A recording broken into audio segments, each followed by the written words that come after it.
So what happens when we die? The soul is now enjoying the pleasures of being disembodied and not having to schlep a body around. There's a process, how the soul detaches from the body. Because during life they become really attached to each other.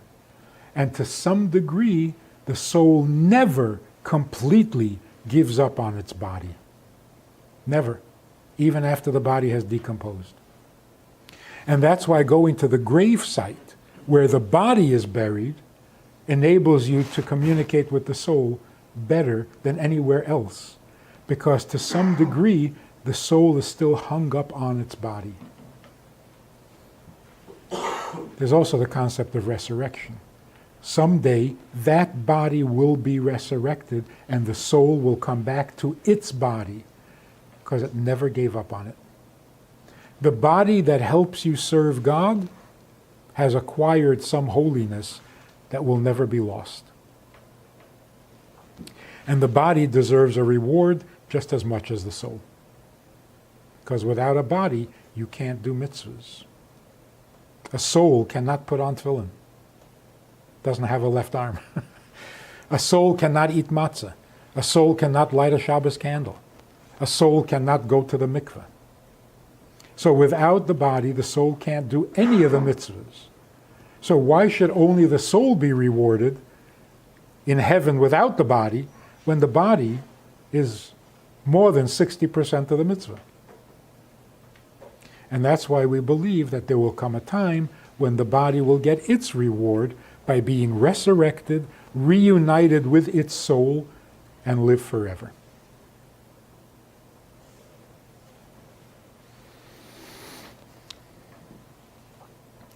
The pleasure of being a soul is a much greater pleasure than having to carry a body around. But on the other hand, for a soul whose entire existence is to serve its creator, in heaven it's frustrated. It can't serve. It's being served. So in heaven, you are the needy one, and God gives you the pleasure and the reward for everything. But the soul wants to come back and be needed rather than needy. In heaven, you're not needed. You're rewarded, not needed. So the souls in heaven are waiting for Mashiach so that they can come back into their bodies. So heaven is not the ultimate goal in Judaism. It's a holding pattern. Until the world becomes a little nicer and a little godlier, the soul will stay in heaven. But as soon as the world is ready, the soul wants to come back, live on earth, serve God, because it has no ego. It doesn't want to be served. It wants to do the service.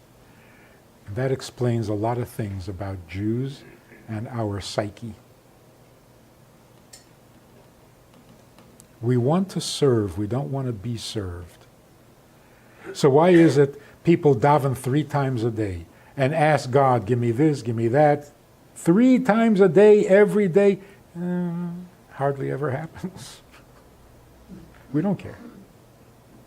Because we don't ask God for our needs. We ask God because He wants us to. Like your mother wants you to call her. You have nothing to tell her. She doesn't care. It's not really about you, it's about her. So when we daven, we pray 3 times a day. God said, I want to hear from you. Okay. If that's what you need, that's what I'll do. Will I get what I'm asking for? I don't really care. We're really an amazing people. We are the biggest miracle in the world. Partner with Rabbi Friedman. Visit itsgoodtoknow.org/support.